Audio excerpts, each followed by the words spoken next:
નમસ્કાર દર્શક મિત્રો, દેશ અને દુનિયાના સુપરફાસ્ટ સમાચારમાં આપનું સ્વાગત છે। આજના તાજા અને સૌથી મોટા સમાચાર જાણીએ પહેલા ચેનલને સબસ્ક્રાઇબ કરી નાખજો।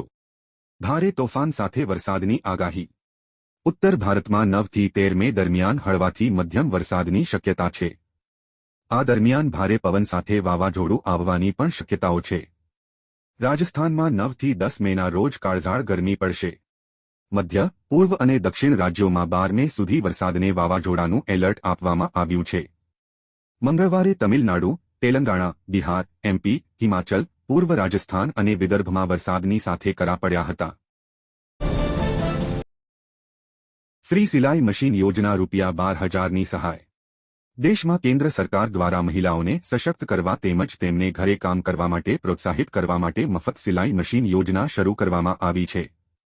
આ યોજના હેઠળ દરેક રાજ્યમાં મજૂર પરિવારોની 50,000થી વધુ મહિલાઓને મફત સિલાઈ મશીન આપવામાં આવે છે। ત્યારે આજે અમે તમને પીએમ ફ્રી સિલાઈ મશીન યોજના 2024 સંબંધિત સંપૂર્ણ જાણકારી આપીશું। આ યોજનાનો લાભ મેળવવા માટે આર્થિક રીતે નબળા પરિવારની મહિલાઓએ ઓનલાઈન અરજી કરી શકે છે। હાલ આ યોજના દેશના અમુક રાજ્યોમાં જ કાર્યરત છે, જેમાં ગુજરાત, મધ્યપ્રદેશ, ઉત્તર પ્રદેશ, રાજસ્થાન, મહારાષ્ટ્ર અને કર્ણાટકમાં ફ્રી સિલાઈ મશીન યોજના ચલાવવામાં આવી રહી છે। મફત ગેસ સિલિન્ડર જાહેર।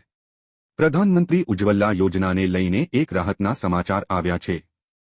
મોદી સરકારે 75 લાખ નવા ગેસ કનેક્શન આપવાનો નિર્ણય કર્યો છે, જેથી જે લોકોએ અગાઉ ફોર્મ ભર્યા હતા તેમને 5 થી 5 કિલોના 2 સિલિન્ડર, 14.2 કિલોનો સિલિન્ડર, ગેસ ચૂલો, લાઇટર, રેગ્યુલેટર વગેરે સામાન આપવાનું શરૂ થઈ ગયું છે અને આ સાથે નવા ઉજ્જવલા યોજના માટે ફોર્મ ભરવાના શરૂ પણ થઈ ગયા છે, જેથી જે પણ મિત્રો પ્રધાનમંત્રી ઉજ્જવલા યોજનાનો લાભ લેવા માંગતા હોય તે આ યોજનામાં ફોર્મ ભરી શકે છે।